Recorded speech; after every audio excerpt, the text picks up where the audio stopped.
There we are. Music. Happy New Year, everybody.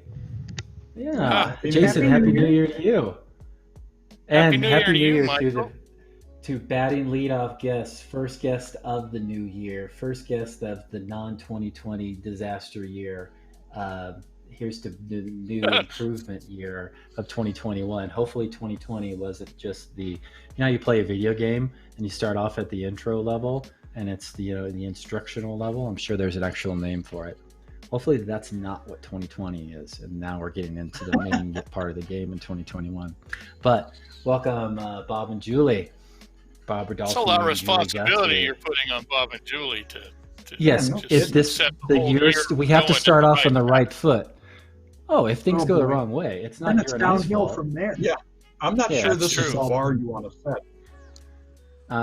Sure, why not? We're already down this road, anyways. So sunglasses off so I can actually see what's going on. We have Bob and Julie on today. We've got a bunch of things that we are going to talk about. Today, you've seen me paint this thing before. I just can't seem to get it finished, but I really, really like this. This is a Julie Guthrie sculpt from Bones 5. It's the Hippogriff, and it is freaking awesome. I love it. I love it very much. So I'm still trying to figure out colors and whatnot. I thought I'd work on some wings and some of the horsehide here and maybe on the neck as well. So we'll be goofing around with that today. But also, mainly focusing on Bob and Julie. How are you guys doing? Did you have a good holidays? Did you get everything you wanted for Christmas? Did you have a drunk, happy, raging New Year? Yeah? What'd you get? Quiet. That was it. Oh. Has it been too loud all the other days of your year? No. You need a quiet. I was a very quiet individual. So you got more of what you were enjoying already? Yes. Good. Good. That's good to hear. So about this hippogriff, where is the hippo in it? Exactly. That's what I was going to ask Julie. She's the sculptor, so she's probably the best person to ask where the hippo is on the Griffo. Yeah, because I love the sculpt, but I haven't, I really can't place the hippo. I just painted like the hippo. Yeah. Oh, okay. That makes sense. It's the that color. Makes sense. I thought it was the teeth you can't see. Could be that little marshmallow teeth. It has some teeth in it. It has some teeth. You see, they're pretty cool. But is that a bird's beak sort of on the front, Julie? I did it so that you could paint it either way. It could just be the shape of the muzzle, or I like the beak idea. Yeah, I do too. I'm going to try to pick that out a little bit more and see if we can get that going. But yeah, I really like this. And this, if you were in Bones 4, you did the Griffin in Bones 4. And there's a lot of similarities in that, right? The wings are somewhat similar. They're changed up a bit. But did you take inspiration from the Griffin and apply to the Hippogriff? Does that make sense? Yeah, because I like to have a lot of the monsters look like they belong together. Mm-hmm. So it would be, related to hippogriffs and griffins. I would think would be related. Yeah, genetically. We talked about this when you were on by yourself. When was it? I don't know. COVID just lasted forever. But how you can create these great monsters that look like you could go to the zoo and see them in real life, or go out in the wild and actually have them truly exist with your anatomy and your background in sculpting, traditional sculpting, larger.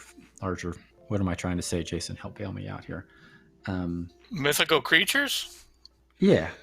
But Julie did sculpt at a larger scale at one time as well, too. Oh, yeah. With her art background too. I'm hoping that if that's real, that's actual scale, because I really don't want to see like a horse-sized one of those flying through the air.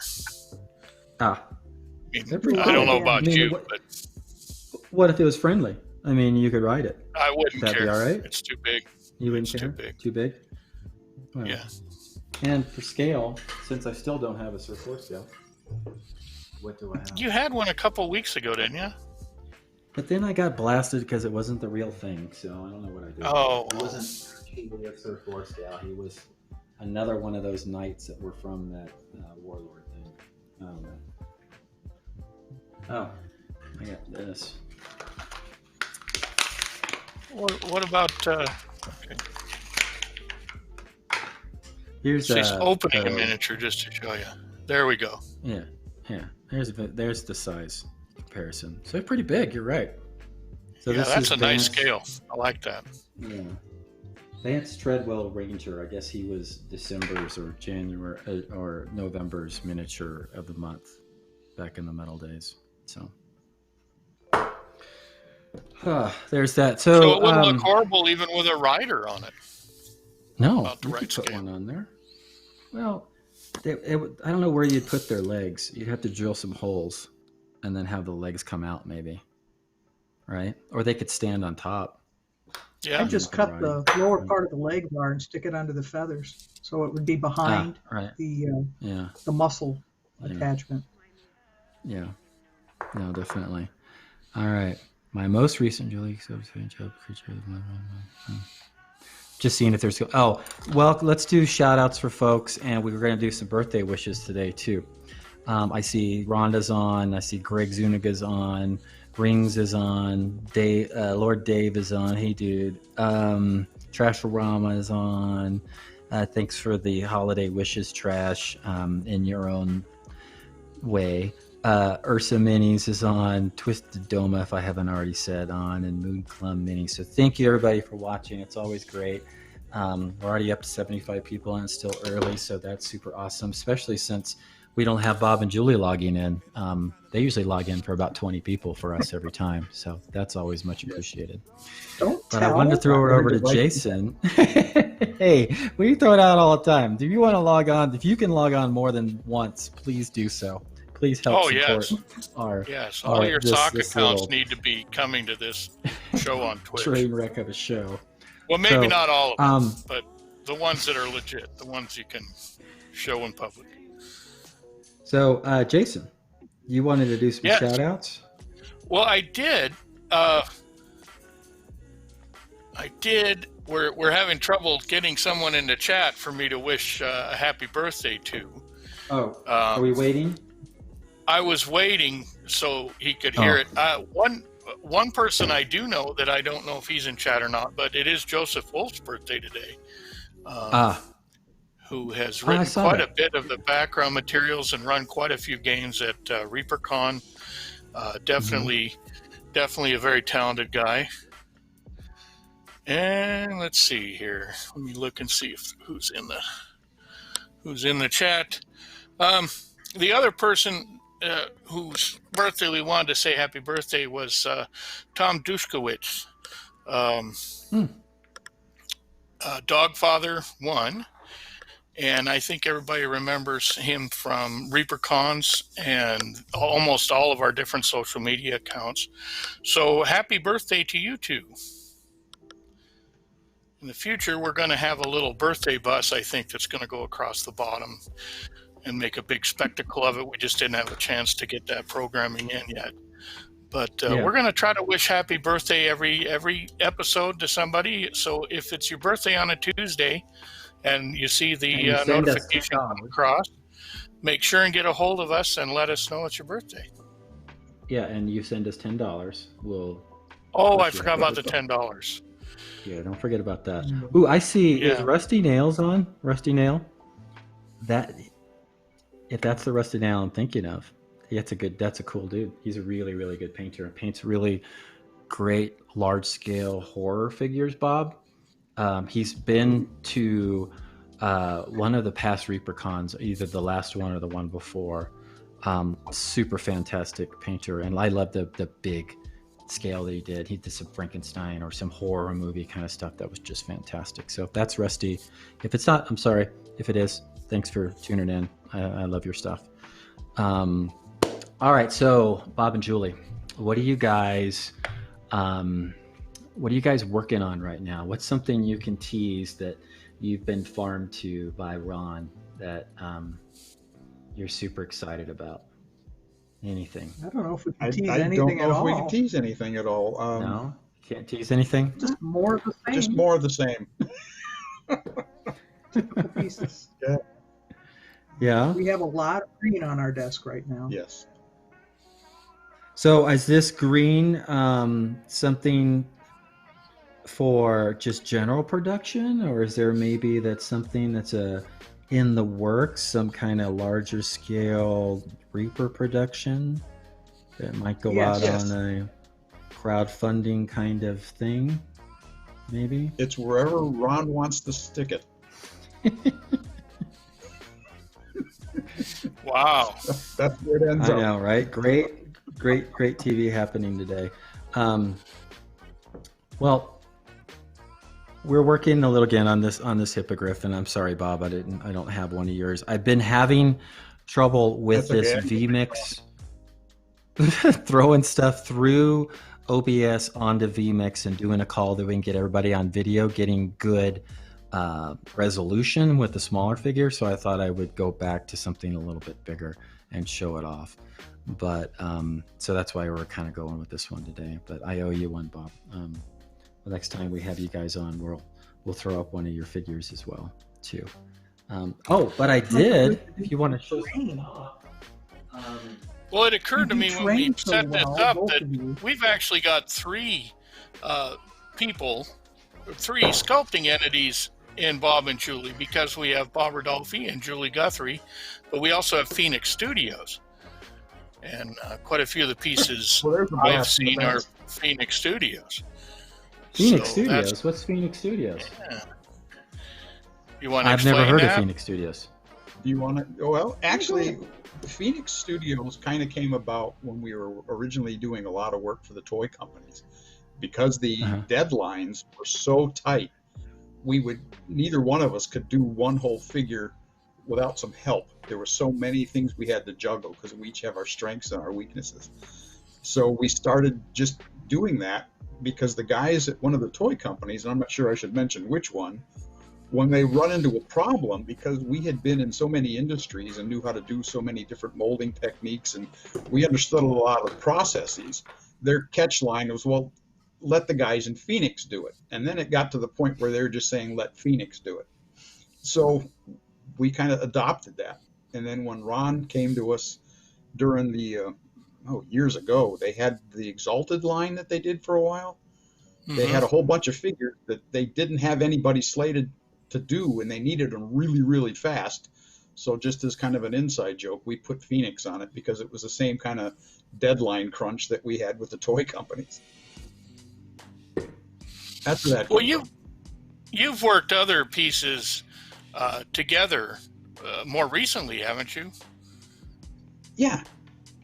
Yeah. We don't do it as often as people might think, but we do pass them back and forth. The most notable one that we really enjoyed were those Ghost Pirates. Yes. I did all the basing and all the terrain bits, and Julie did all the ghost guys, and that was a lot of fun. Those are out in clear, translucent, not clear, but they're in the glow blue translucent. I noticed that on the Reaper website right now. So they're out there, and they're not.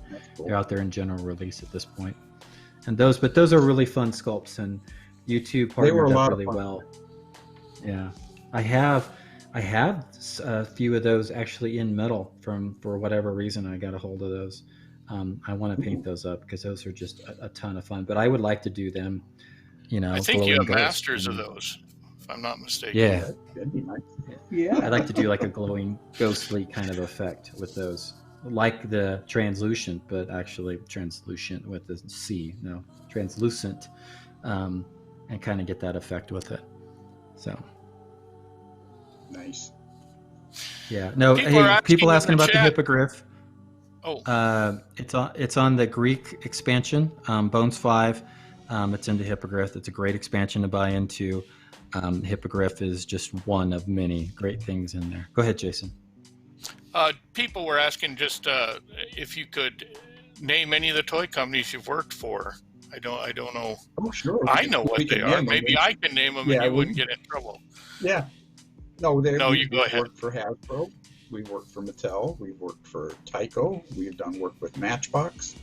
One of my things ended up in a company called Playmates. It was a Marvin the Martian playset. And I don't know, pretty much we've worked for everybody at one time or another. Quite a few. Because a lot of the places that we were contracted for, we were contracted through a third party that was almost like an art. And we're not really sure where some of this stuff ended up. It just went out there into the Toys R Us when they existed. I think that's what killed Toys R Us. Was your work? Yeah, Our work. I think that was it. Okay, Well, Star Wars is super That's a popular legacy right now. I didn't think we needed to get into. We didn't need to unpack it that Yeah. far. Star Wars is super popular right now with Mandalorian coming out and everything. What's some? Can you talk about any Star Wars toys that you worked on over the years? Or We were only commissioned and contracted to do the first 6 movies. We haven't had anything to do with any of the new stuff. The way it worked back then, too, is you would have a piece. So you might do somebody's helmet with somebody else doing something else. And also with the contract with Lucasfilm, we were not allowed to talk about any of it. And I'm still not sure what we're allowed to talk about individual things in I'm Star not Wars. real sure. Could you talk? Were you doing the small original scale, or The 3 was it a different guys, scale?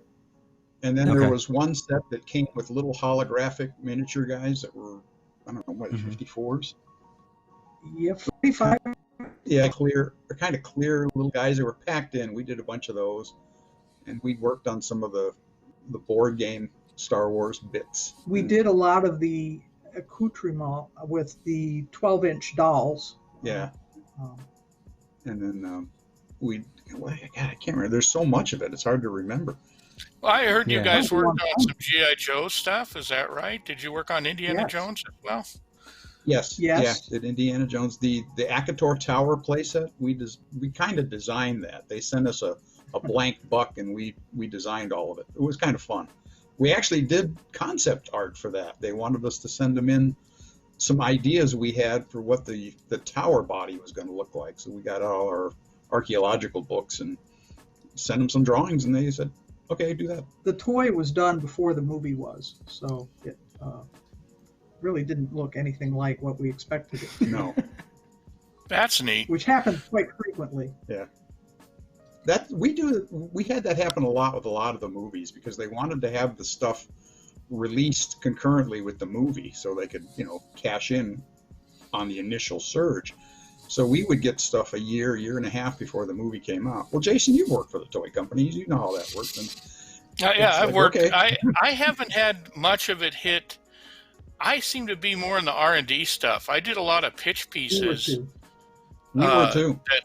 That were an initial concept, and I had to produce the sets for the meetings, so everybody got a set to take home, and then something totally different would come out the other end. And that's just as bad as it sounds, actually. We were very similar. I'd say 95% of what we did was R&D, and we never saw it. And there were certain things that were on the cutting room floor. Yeah. Star Trek. Yeah. And then we did. Well, a paycheck's a paycheck, and it's always great to get paid. But is it kind of disappointing to put that effort into something and then, knowing that, like you said, likely that maybe it's just a pitch piece or it's just an idea and it's not going to happen? You don't take offense to it or anything. On the you really get disappointed. cool stuff, it's hard. Yeah. On the cool stuff, it's really hard. And also the really hard thing is you're not allowed to talk about it. And we have friends who would absolutely die to be able to see or find out what is going on. And you cannot say a word. Yeah. Until you're given permission, you're not supposed to talk about anything. And we've been at the very beginning of things where we've actually done the concept art prior to the project being released. It was like, you want to go in this direction? Do you want to go in this direction? So it was it was rewarding but somewhat frustrating. So when we got to do stuff we knew was going to come out, like the G.I. Joes and a lot of the Star Wars pieces, a lot of the Monopoly sets and weird stuff like that, it was like, oh, good, we can actually go into the store and see this. That'll be fun. And that leads me to my next question. You walk in a store that has a toy section. How quickly you're going over to that toy section to see if you can find something you've done? By every the time time it comes out, we've forgotten we've done it. And then you're walking down an aisle and say, that looks familiar. Yeah. Or you see a kid clutching it, and that is the greatest thing. Yeah. Doing some kid's favorite toy is a real kick. Yeah. Assuming it's a favorite toy. Yeah, we had an instance. We had a friend out here. Jason, you were friends with his brother, Ed's brother, Jim. Yeah.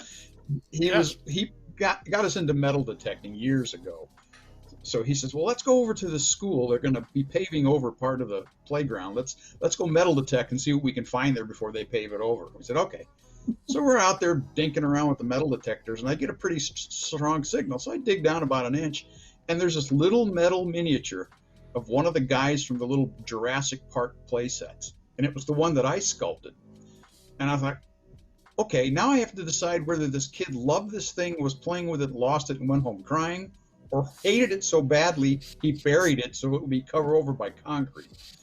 So that was kind of weird. Well, and who knows? Thousands of years from now, people will still be digging up those toys, wondering what the heck we were doing. Yeah, right. Same with the miniatures. I mean, same exact thing. It always bothered me, I think, to produce something and then realize that it was never going to go farther than the executive shelf. Someone's got that stuff in a collection, but I can't see it. So that always bugged me. But I assume they have it in their show. Maybe they just threw it away. Yeah. We did some Harry Potter prototypes that we sent to a meeting, and it went to the meeting. They liked it, and it never came out because they had told us somehow it mysteriously disappeared at the meeting. Mm-hmm. And they never asked us to redo it, so we figured, okay, that's fun. Yeah, the things that would have happened. I could say something about StarCraft miniatures, I think. Anyway, actually, that could bring another point. I was looking back at some of the stuff because I had a store for a few years, or was partners in a store for a few years, and got very used to seeing your names on the miniatures I was shelving or hanging on the pegs. And I was trying to remember, I think the very first sculpts I saw from Julie were from Grenadier. And it was also notable in that we saw Julie Guthrie's name on the box. So those of us that are lucky enough to get attribution for our sculpts, we have a lot to thank Julie for that. Plus, I mean, I'm not going to go through all the ranges, but you've done so much stuff. You guys have done so much stuff. I was looking around. You did ElfQuest miniatures, is that right? Yes. Yeah, that's. Yeah, the ElfQuest miniatures are in the Smithsonian, one of the warehouses. I don't think it ever made a museum or anything. But so I do have stuff in the Smithsonian. Yeah, well, and quite a few awards as well. I don't know if people realize you sculpted the Calliope trophy, right, for Origins. Is that correct? Yes, I did. So I actually have. I sculpted it after I had been inducted into the Hall of Fame by quite a few years. And I said one of the conditions was I had to get one with my name on it. And they put the Hall of Fame information on it. So I have really the first Calliope that was ever given out. Oh, that's neat. That's a neat story. Anyway, I think it's safe to say that if you're a toy collector or a miniature collector, you've got stuff from Julie and stuff from Bob in your collections. And possible. Midnight Syndicate story. Oh yeah, we got to know Ed Douglas at Midnight Syndicate. We met him back in 2004. That's the music you guys should have on your show. And he's a wonderful guy. And we would send him figures and say, we sculpted a lot of these things while we were listening to your music. And he'd say, well, we use some of your figures to help inspire our music. I hope that was not just lip service. I hope they really do. He's pretty honest guy. Cool. I think he does. But we were at his booth one year, and he had just won one of the Origins Awards. And he said, look at this. Have you seen this? And I said, yeah, it was on Julie's desk a little while ago. And he goes, really? I said, yeah, look on the back. Her name's on there. And he was very surprised and glad to see that she had designed and sculpted the thing. I don't have one, so I don't know where exactly her name is on there. Well, she'll make you a copy if you want.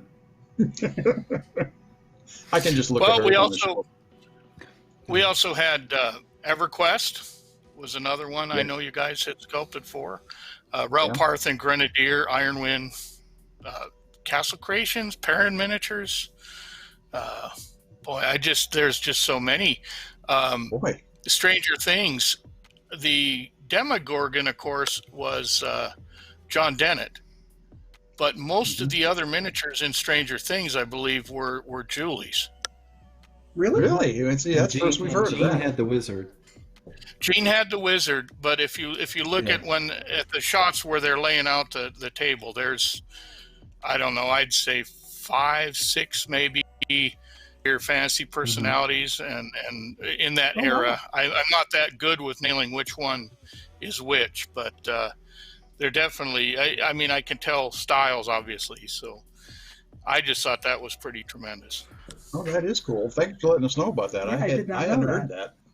Yeah, it's interesting. It's interesting the connections that are made. You mentioned that I know your friend's brother Ed, which just knocks me over. I mean, I went to high school with Ed in a town with 1,500 people in it in Idaho. Yeah. And here he's friends with your brother or your friend from Arizona, right? That's how you know. Yeah, I've known Ed since he was crazy. 2 years old. That is crazy. Yeah. So it was really funny because Jim was looking at a catalog and he goes, do you know Jason Wiebe? His name's in the catalog. I said, yeah. He said, he went to school with Ed. Oh, okay. And neither of them are sculptors that I know of. No. So. No. I mean, that was really the connection. I don't even think they're gamers. So. No. Neither of them are. No, they're not gamers. Yeah. Jim paints miniatures, and Jim's son now paints miniatures. But I don't think Ed's ever painted any of them. He does jewelry, though. So he does creative things. Yeah. Well, I'm sure most people in the chat know that Julie, I think probably one of your most famous pieces is the Maldekar piece, which has been called the greatest Tiamat ever made, even though it wasn't Tiamat. But I've seen numerous references to that across the net and numerous pictures. It's just a tremendous piece. It's certainly the biggest miniature I've ever done. It's not a miniature. It's so big. There's no way you can call it a miniature. No, it really isn't. It's a tabletop miniature. God, it's huge. Yeah. I had the honor of painting it up for the first time and doing the box art for it, and I was very blown away. I still remember, Julie, when you showed it off it was a Reaper Bones Kickstarter release and everything, and the biggest kick, and I've said this to all of you before, and the biggest kick is when you guys come to me and you say, will you paint? Do you want to paint this? I want you to paint this. I'm going to tell Ron that I want you to paint this. That is so I still get a kick out of it. You guys are my close friends, but that's just I still get a kick out of it. I still geek out to that. That's a big flatter, because that piece it's still probably the biggest Reaper piece ever. I think maybe the ship now is going to be technically bigger, but crap. I know Lord Dave is in. He's painted like 3 or 4 or 5 of them. I can't imagine painting more than just the one that I did. That thing took. He's only laying claim to have painted 2. Oh well, it seems like he's painted more of them. Yeah, well, it takes a while to paint, from what I understand. So maybe there's a lot of surface to it. Well, in a way, it's many, many dragons all in one sculpture. Yes, but, it is. Great heads in those. So how are you going to top that for Bone 6? Are you topping that for Bone 6? Oh, geez. I don't know. That one almost broke me. I think it almost broke Michael, too. One's enough. That was big. Yeah, I remember he was crying when he was done. Well, I made a lot of. He said it was sweating. He said it was sweating, and he was tired, and his eyes were sore. But I know spiritually, it was a fun piece. It tortured him. Yeah, it was a fun piece. It really was. It was a good learning process too, to paint something that big and plan it out. And I got a fair amount of art direction, because although the term Jason used in describing it initially, really, it has no tie to that whatsoever, that other name of it. No. I had to be extremely cautious not to ever make sure that there was no ever tie to it. So there's, color choices and stuff. The tie was merely it was a third party giving a review on the internet, and it was on a very well-respected site. So that was the only reason I made that quote. Oh, okay. So well, I wanted to ask a question. It was from outside our Reaper circle. So to me, when things hit the mainstream like that, that gets to be, that's another level, I think. And it's always worth bringing that up. I wanted to ask a question of each of you. Pick out, and you can limit it to the last bones if you want to, but if you want to just go over a whole career, Julie, what is your favorite thing that Bob's ever done? And then vice versa. Bob, what's your very favorite thing? You can pick 2 or 3 things if you want that Julie has done. Maybe not what inspired you, or like, wow, what she did there was like, wow, I know she's awesome, but that what she did right there was really like, oh my God, that's awesome. And vice versa too. Wow. Is that something? I do.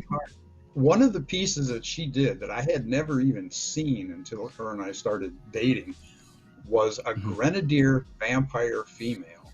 And the first thing I said to her was, I want the green.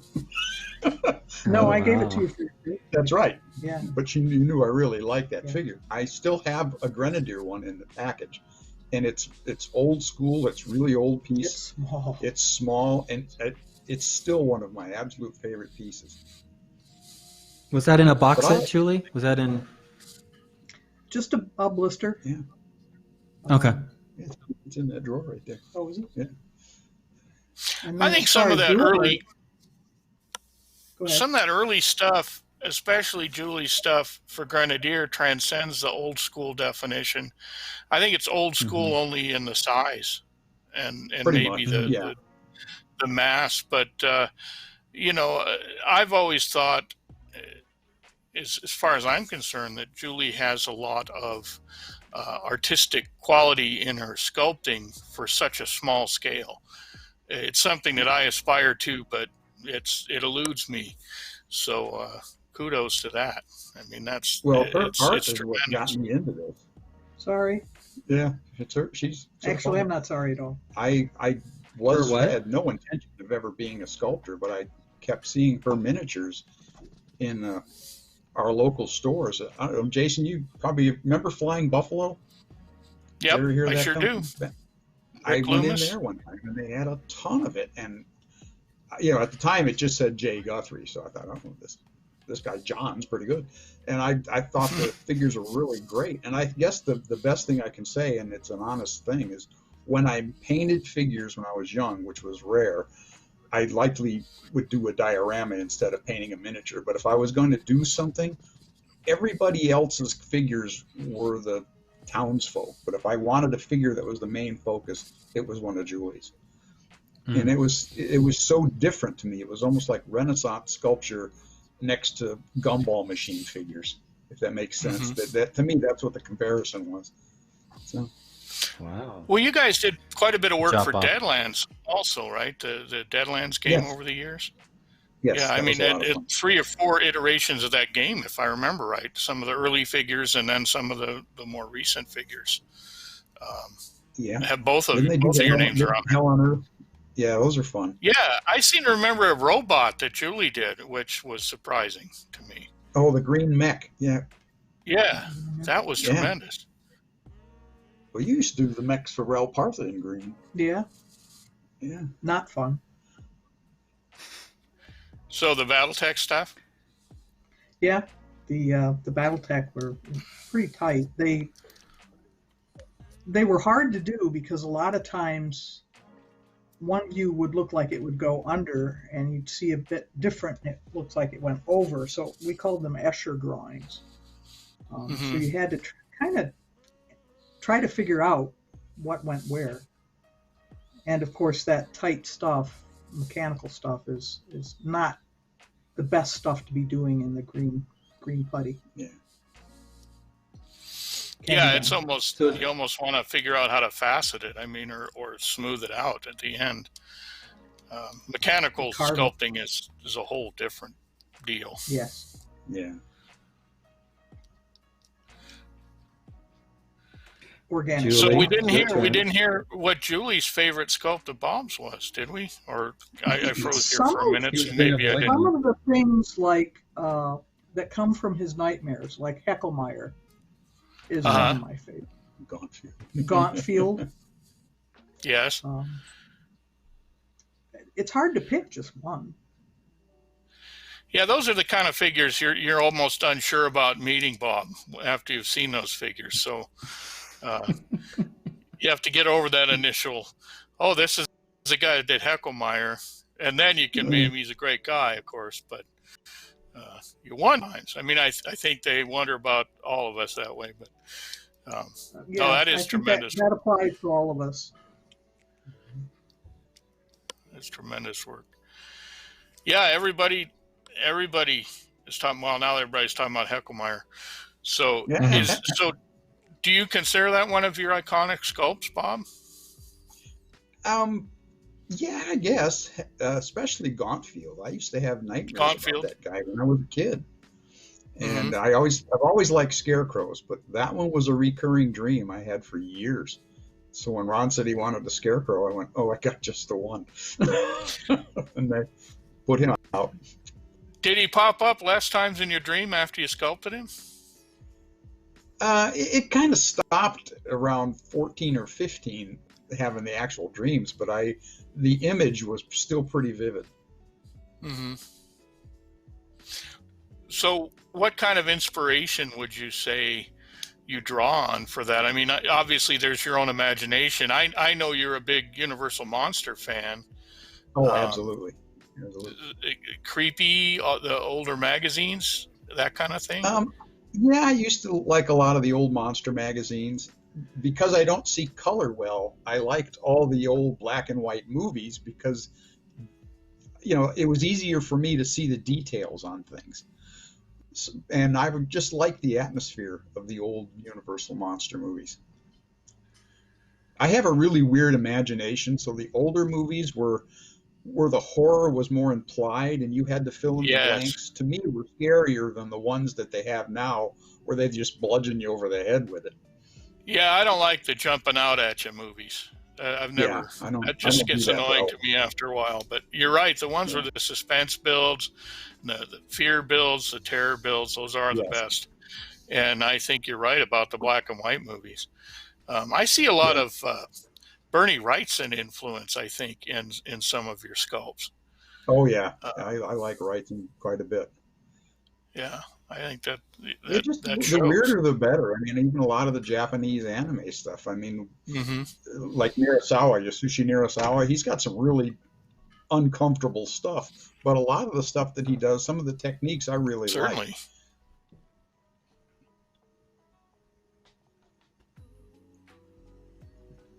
Very good stuff. Yeah. So how about... Go ahead, Michael. What? No, there's a little more hippogriff action coming on. I know. I'm enthralled by watching you do this. So I was struggling a little with the coat of painting a horse. I think horses are a little more difficult than initially that I would have thought they were. I mean, when I first started painting, I've kind of shied away from doing horses. I just jumped and I pulled out kind of an unsung triad, and I'm not trying to sell paints here. The dark skin, dark highlight, and dark shadow. Those have a nice kind of richness to it that I think is where I'm going to go. I was trying. Those are all in print. How did you do that? Yes, I know. I'm actually using colors that you could go today to the Reaper website and buy those exact paints. I think somebody watched this show before they retired the other paints just to see what I was using, because so many of my other paints got retired on me. But I do believe these are still in use. Yeah, these are really good. And if you have them, which I had, and I hadn't used them in a long time, sometimes it's good just to look at your paint rack and go, what haven't I used in a while? Grab them and just try using them. Maybe it doesn't work, but it's good to kind of play around with them. And, the triads are fun because at least it gives you your basis so you can go on. Brown liner works really good with these. Really good. I know Derek's watching, and he's a cult of brown liner. So that's really good to use. And then I've been throwing in white linen too for the warmth. I wouldn't go avoiding the straight white just because it's that somebody read my blog articles, I think. Rhonda, I do read your blog. If you're referring to me, I at least look at the pictures. So maybe I was inspired by your blog as well, or at least the pictures of it. But yeah, that's what we're kind of doing here, which is kind of fun. I was trying to think. I wanted to talk a little bit, and we referenced this a little bit when Bob was on, and a little bit when Julie was on. As a married couple, the wife is always the boss of the house, right? It's in my world, Michelle is total boss. I mean, I will never not say that that's the case. But in your guys' case, Julie was actually your boss outside of the house for a period of time, right? What's your point? This was at Raul Partha, right? Where you were the art director. I didn't work for Raul Partha, but she was the art director. Oh, that's right. Yeah. She rejected everything I sent in. Well, yeah. And she smiled every time she did. But let's talk. Where that was the case? What company was with that, if you can say? Where she was my boss? Yeah. Outside of the house, outside of now. I mean, technically, no, I don't think any of them really did. Now, they considered me the senior partner of some of the toy companies because I was the one they contacted first. Right. Oh, okay. Yeah, I got in on coattails, right? No, we actually, when we first started working together, it was odd because we only had a few clients that overlapped. We both had almost totally separate client bases, and we've tried to work together as much as we could. And over the years, it's gotten to the point where we both work for pretty much the same people. But earlier on, it was just a whole different type of a ball game. But she was the art director at Raul Partha when I first contacted them. And to be fair, I was slated to work with them on Partha imports, but the company that I was working for in my real life promoted me to a job that I couldn't turn down, and I stopped doing miniatures to concentrate on that career for a while. So that's back when missed that. Raul Partha was entangled with Citadel Miniatures a little bit, business-wise, right? Yes. Yeah. So I believe Tom Meyer worked both of those places simultaneously. He lived in England for quite a while. Yeah. The thing about the boss thing, really, we have an arrangement. I'm the boss on the odd days of the week, and he's the boss on the even days of the month. And if you notice, there are 365 days in the year, and almost every major holiday falls on an odd day. And our birthdays. And our birthdays are both on odd days. So I make a lot of coffee. My wife's usually the boss that ends in a Y. That's the way we've worked that out. That's one of the more astounding things to me is how closely you guys do work together. I mean, I love my wife. We do a lot of home improvement projects, but our collaboration is generally who's going to do the work and who's going to leave the house for the day. And that's how we've worked it out over 30 years now. And it works great for us. But it amazes me because you guys literally work in the same office and across from the same table. We're about 3 feet apart. Yeah, we work. Yeah. We work very, very closely. We're lucky because we have a lot of the same art influences, and we like the same music. So if we're in there listening to the music, we're not listening to something that jangles the other person's nerves. We have a pretty good work relationship, unlike anything I've ever had before in all the different jobs I've had. I've never liked my boss like I like this one. What day is it? That's tremendous. Yeah, your boss today, Julie. Yeah, she's Boston. I think too, it's funny that we're both very antisocial people, but we don't get on each other's nerves. Yeah. And I can't say that there's too many other people, if any, that's not the case. A lot of people say, how can you guys spend so much time together and not kill each other? It's just easy. I don't know how else to say it.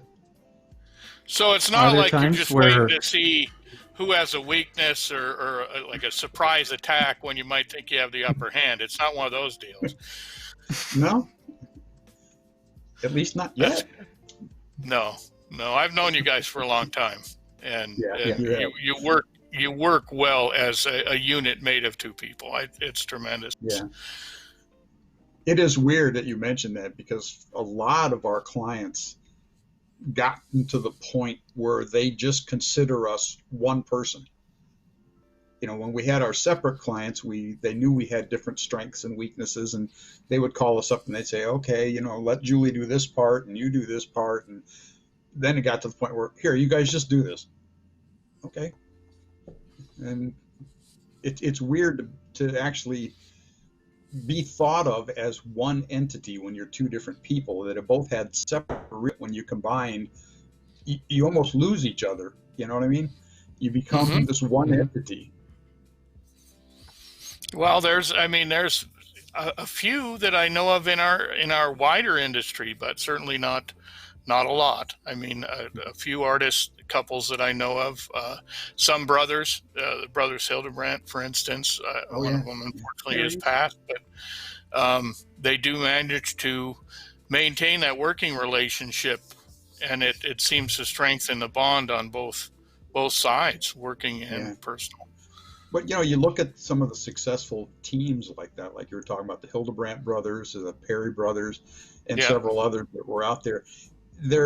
It's interesting that all the groups have one right-hander and one left-hander. It's almost like they complement each other. People have always said Julie and I are the male and female and the right and the left half of the same soul.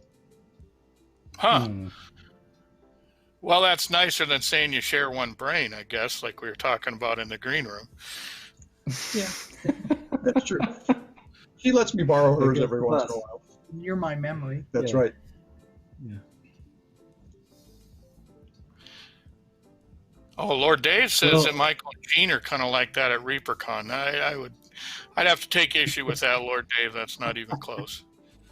No, he's my con husband. There's some stuff you don't know. Yeah. But is Gene on? I didn't see whether he was on. I don't know. I was gonna go farther under that bus, but I don't see that he's on, so I didn't want to needle him anymore. We can't see chat over here, so we don't know what's going on. No. So Michael, what kind of figures do you really enjoy painting the most? Oh wow.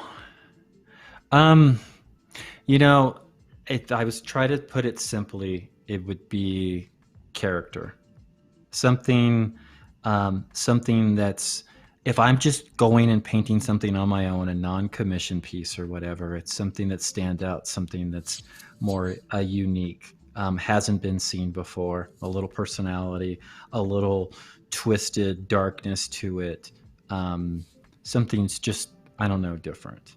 That's a hard one to answer, but it's just really what grabs me. And it could be a bust, it could be a 30 millimeter, it could be a 75 millimeter. Size isn't necessarily dictate my interest in it. It's just maybe a uniqueness or originality of the sculpt itself. That's when in just the broad scheme of things.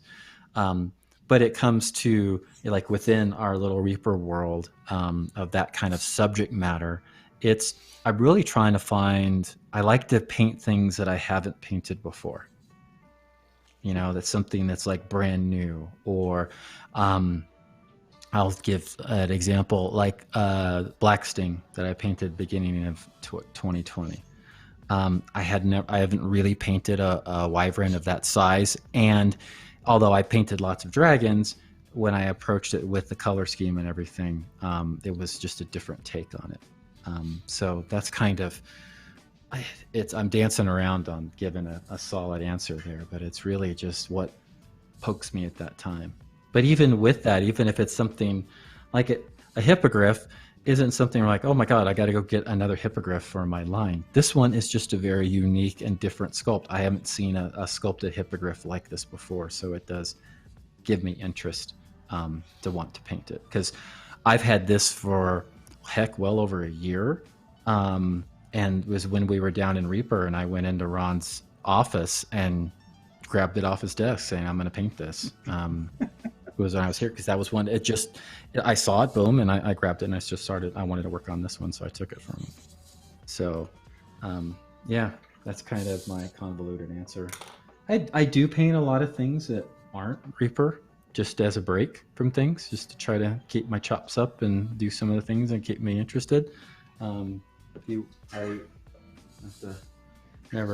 started working on this guy. He's pretty cool. Yeah. He's from Mindwork Games. I broke his staff. There's a staff that goes all the way down to his feet. But I've just been goofing around with him, and I'll try a lot of times different styles and stuff on him. And I've been doing a lot more. He's kind of out of focus. There we go. That's a little bit better. NMM stuff or more whatnot, and textures and whatnot too. So, but I'll go from fantasy, and I'll try to. I don't know if you like doing this or not. It was a good question to actually throw back at you. I will try to bounce in genres to go from fantasy and then maybe more towards, post-apocalyptic or steampunk or something like that. And then it's got a real dark age feel to it.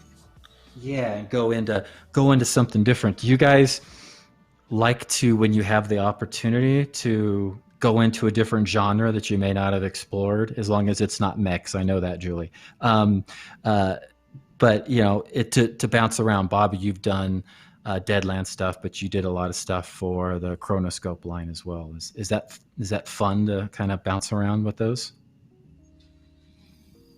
You want to go first? Go.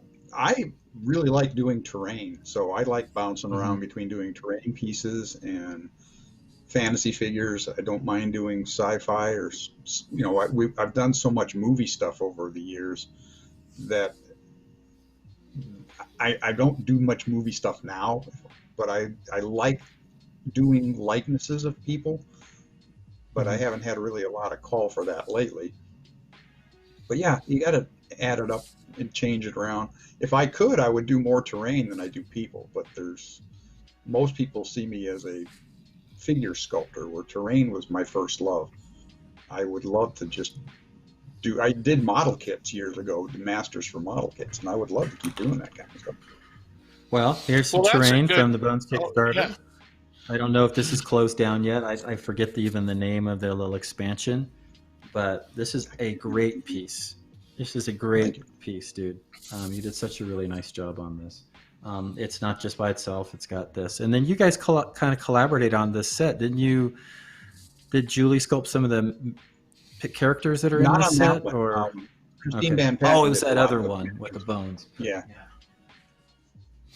I think this is a good place. I was going to ask both of you, Bob, with your terrain, and Julie, certainly with some of your larger creatures. One of the things that has made me so happy about the Bones Kickstarters is the ability for us to actually go a bit bigger. I've been really enjoying doing some big pieces. Yes, I agree. That jam piece that we all got to work on, The Dragons Don't Share. The Dragons Don't Share. That was a great load of fun. That was fun because it wasn't just a jam piece for the sculptors, but the painters got to do the same thing. Everyone, I think Rhonda did, Derek did. I got to do Jason's dwarf, and then I got to paint the terrain, and Anne painted the dragon. Shannon Stilts, I think, painted a character, and I know I'm missing somebody. Rhonda, if you remember, and you're on still. But yeah, that was a lot of fun because you look at the back of that box. There's a lot of credits there that you normally don't get to see. Project. Yeah, we should press Ron to do something like that again. That was a good time. Yeah. We've done those occasionally in blister packs. We've done Christmas toys and Halloween familiars. I think we've done that a few times, and I think those are just a great time. Yeah. I mean, in a sense, the whole production of a Bones is a big collaboration, but I like doing the disparate sets like that. Yeah, when we used to do the artist conferences, we'd get together and Ron would say, "Okay, everybody do a zombie," and that was a lot of fun. I remember that. Oh yeah, we did do a set of zombies. I remember that now. That was really fun. Boy, it's amazing. Sometimes I forget. You know, I'll just forget what I've done sometimes, and then I'll see it online.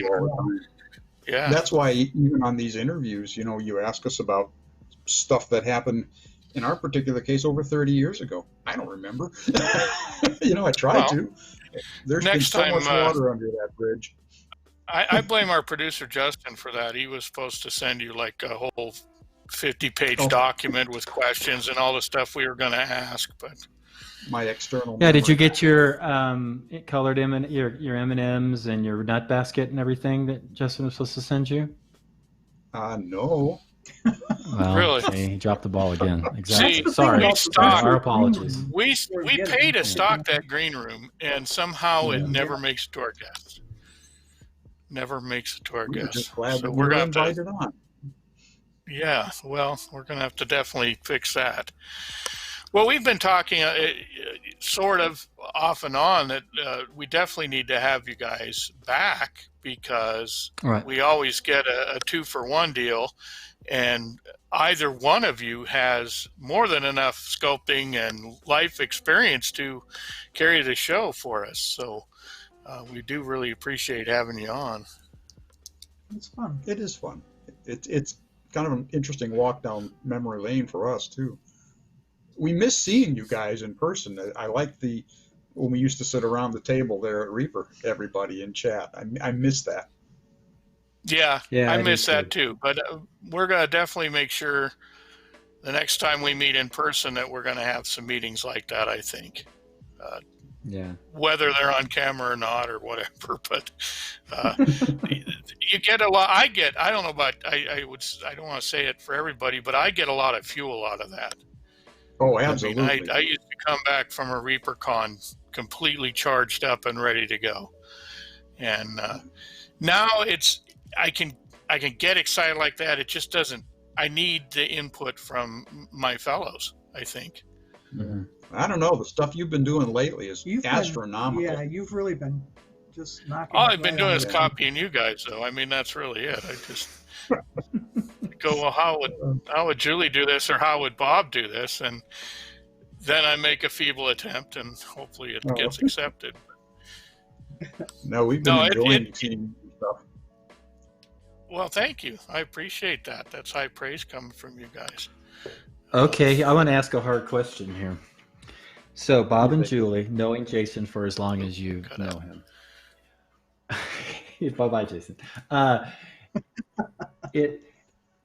With his switch over to digital, Jason and I have talked about this before. I've really seen him blow up and just really increase his volume, but his productivity has gone so well. Have you noticed anything in particular, style-wise, or what he's been able to do that's surprised you from traditional to digital? I wouldn't say surprised because we already know he's a brilliant sculptor. What I was glad to see is how much more life he gets into these things than I think I could do if I ever did ZBrush. Jason, I have a question for you. Sure. Is it ZBrush that is doing this, or is it your life experiences and where your head is at that has really made you a couple jump things? lately? ZBrush was, we've talked about this before. ZBrush to me is a tool, like any other tool, right? And yes.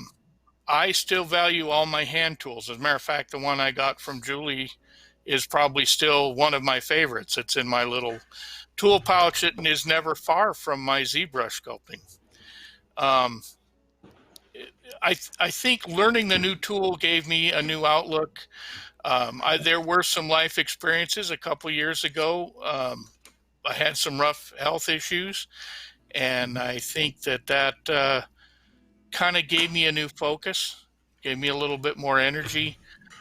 One of the things I did in the hospital actually was work on some of the early bones pieces. I believe the Minotaur and the Slash bones was one of those, and that carried me through a lot of times. And so that kind of it did re-energize me.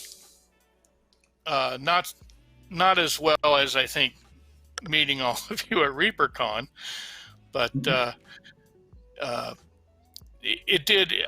It just made it. Some things are a lot easier. I mean, there's just no way around it. Some things are a lot easier. If I'm doing a set of 5 things, it's easier to do it in ZBrush, and quicker. So I don't know. Like I said, it's another tool. Julie, I know, for instance, that you do carving, and I've heard the stories of when you come into a wood carving or a wood carving competition and manage to walk away with most of the ribbons. And I've seen some of your carving. I know you paint as well from time to time. So you need to do more of that. That's sort of, to me, it's another tool. It's another tool, just like my carving tools. Yeah, I've been itching to carve some wood lately. I don't know why. I have a habit of picking up a lot of driftwood along the ocean that I see things in that I really like. No. If I end up in the emergency room, I've only done that once, but now's not a good time to be doing that. So I'm not carving right yet. Yeah, try going into the emergency room with a wife with a knife cut, and you're the husband. The first thing they do is they look at her and go, "Do you feel safe?" And I'm like, you should be asking me. She's the one with all the sharp knives. Yeah, I wasn't sure both of us were going to make it out of that hospital. Yeah, they had a pretty good sense of humor about it, though. Yeah. Yeah, well, especially given your past, Bob. I mean, I was going to ask you about that because, we're both in a program, and somehow you got to go to Arizona, and I'm stuck here in Spokane. And I think our witness relocation guys, somehow I'm getting it all depends on what the last letter of your last name is. Is that how it goes? Well, see, I have an E on mine, at least the one I use. An I. Yeah. I just wondered how that worked, because, I mean, I'm freezing my ass up here. Okay. All right. Anyway, I think Julie, you should do more carving, even if it's power carving or something, so that you don't cut your finger anymore. But I remember, I think bolsters for knives. Is that right? Didn't you do some pocket knives with a herd of horses? Yes, I've done that. Yes, I remember that. All sorts of amber octopus. I remember an amber octopus. Yes, I'd like to carve some more amber. Do you have some more? Do you want some more? Oh, I'm not going to turn that down. I do have a couple pieces slated, but they're kind of small. So. Okay. Well, I got plenty. I will certainly not turn down anything you want to send my way. Yeah, I keep forgetting. I got to get your. I'll talk to you after the show and get your address again. I want to make sure. So, Michael, I've got a little something I want to send you too. So. Oh, okay. Yeah, I'd like to see that. Yes, sir. Just a little something. What do you like the best about painting Bob's and Julie's sculpts? Well, I'll address Julie first, and because we talked about this when she was on earlier last year. I love her animals and her creatures the best. Her female characters, people, fantastic, awesome, but I've always been drawn to her monsters and her characters. And like I said earlier, it's the sense that I go back to one of the owl bears she did either 1 or 2 Kickstarters ago. It was such an original take on an owl bear, and it was an owl bear that if you looked at some old naturalist book, it could have been drawn in that book so easily. And you could go to the zoo and you could literally see, there's the owlbear section. If owlbears really existed, that's what a real life owlbear most likely would be if it evolved in this world. I always get a kick out of that, and get a kick out of, knowing Julie, and I'll say this for all of you guys, but knowing you as long as I have, and going on 12 plus years, I think, when I paint your stuff at this point, it's almost like talking to you in a way, because I know I could see what you've done. And I'd say the same thing about Bob. You like doing your terrain, and I love getting the opportunity to paint your terrain stuff just because it's fun. I really do. I like painting terrain. It's less pressure. There's more freedom. I use bigger brushes, just go crazy with it. But it's funny when I'm painting it, when I was doing this kind of stuff, I know especially when I was going around with these rocks and stuff, I remember you showing me how to do these. And I remember you saying, this is how you would score this, and this is how you do this. And then it even made me think back on our plastic card sessions. Typically at the Artist Con, even the last few years, I'll pull them aside and we'll grab Kevin Williams' plastic card section box, and we'll start making stuff. And I've just learned so much from that. So it's such a huge thing. But yeah, that's what it's less about. And then with Bob's characters, his pirates and his undeads and stuff like that.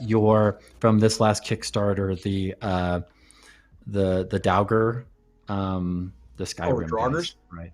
Yeah, the Draugrs, the Skyrim guys. Those are so cool. And that's you. I mean, I see that. I see you in it.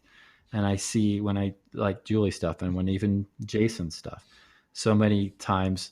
And I'll see this with sculpture, and Christine Van Patten, if she's on, sometimes she's on. I can see her face in a lot of her sculpts, and I can see Jason's face in a lot of his sculpts, and you too as well. I can see your guys' face when it's people or whatnot, and especially when it's undead. I see Bob a lot too.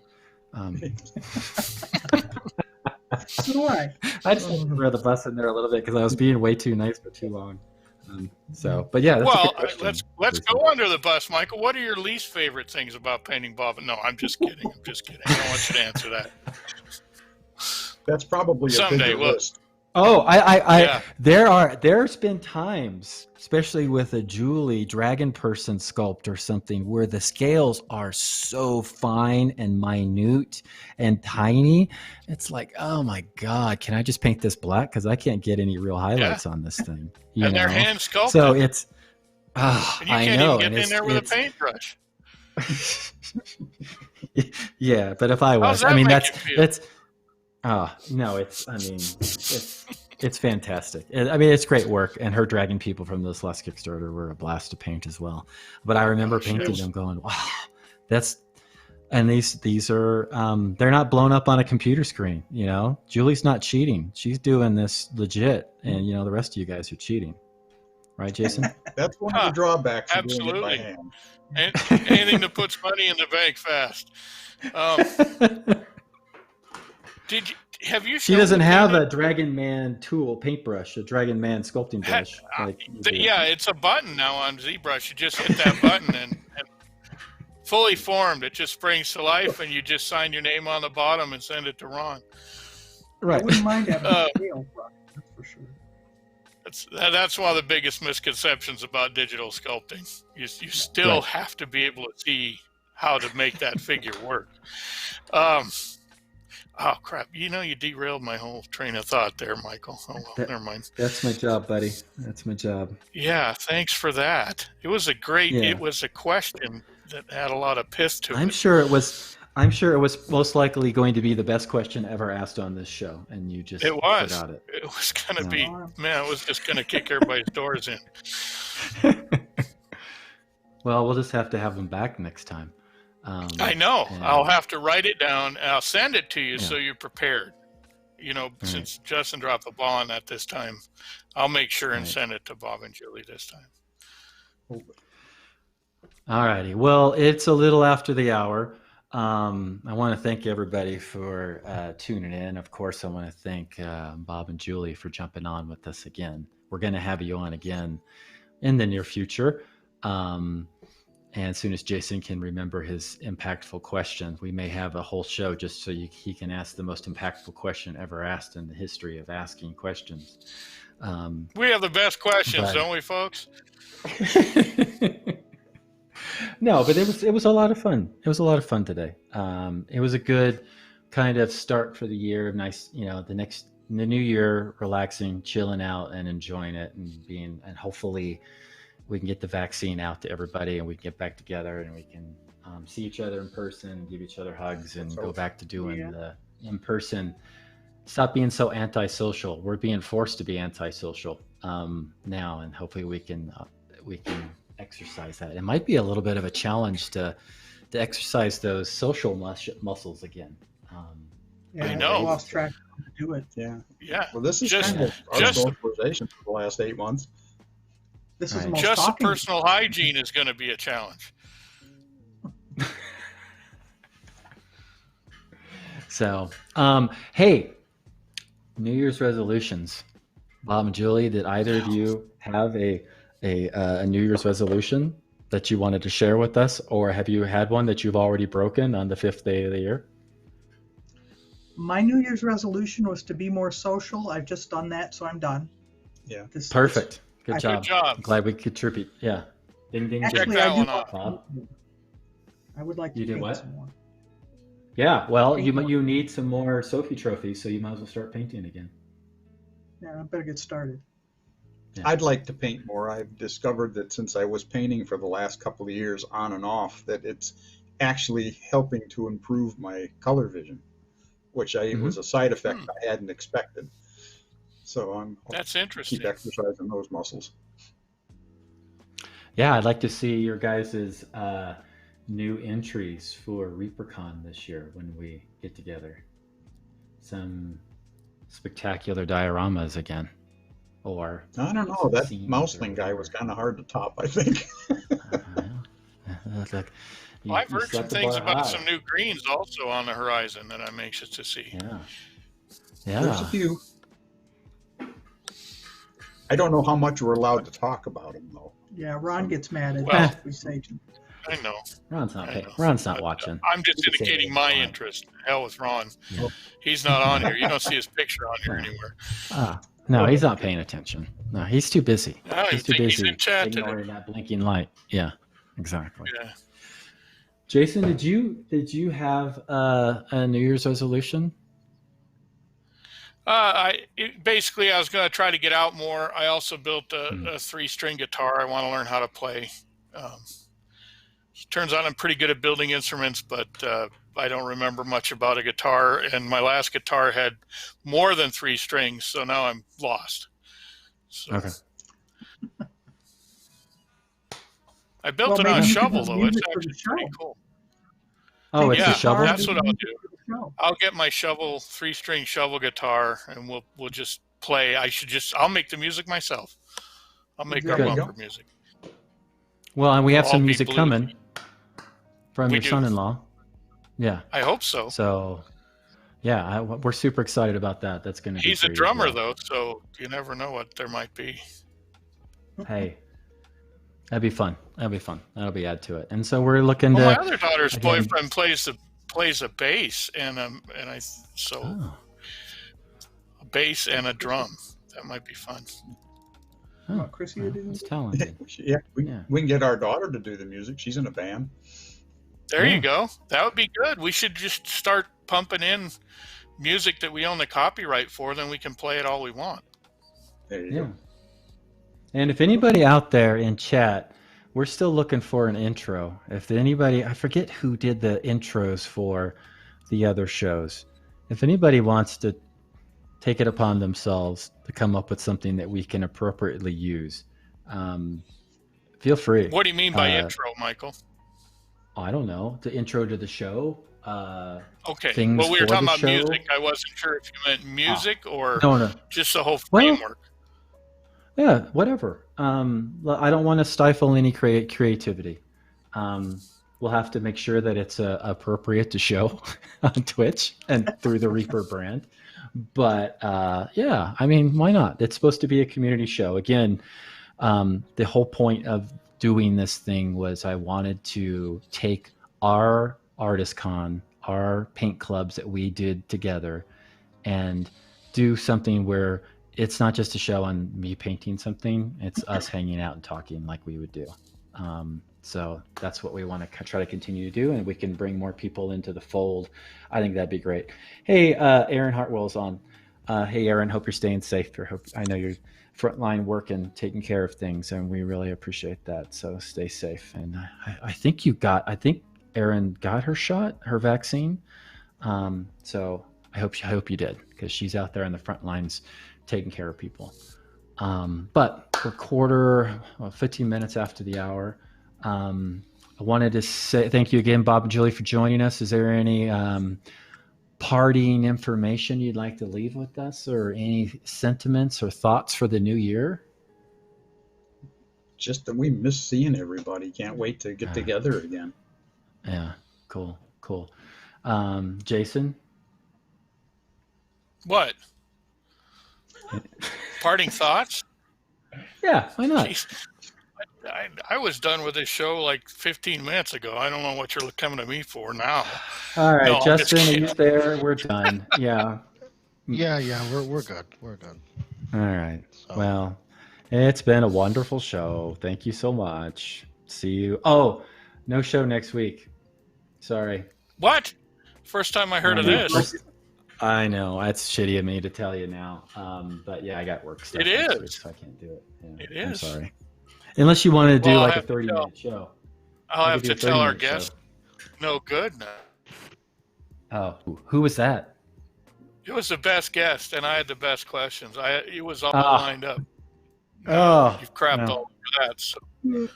Oh, all right. Well, thanks again, guys. Justin, who are we going to be rating?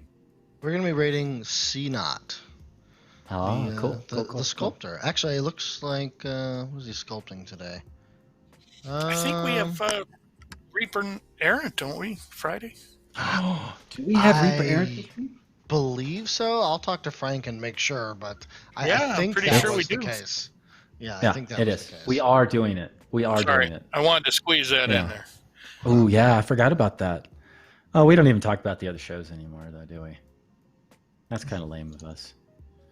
Are there other shows the rest of the week, Justin? There are. So we have Ann's show tomorrow morning, and we have Luca's show in the afternoon. Of course, that's 11:30 and 3 p.m. Central. And then we have the standard shows on Thursday and Friday, which in theory, although things are a little up in the air right now, should include Reaper Live, should include Reaper Land, should include Ann's show every day per the usual, and Sadie's show.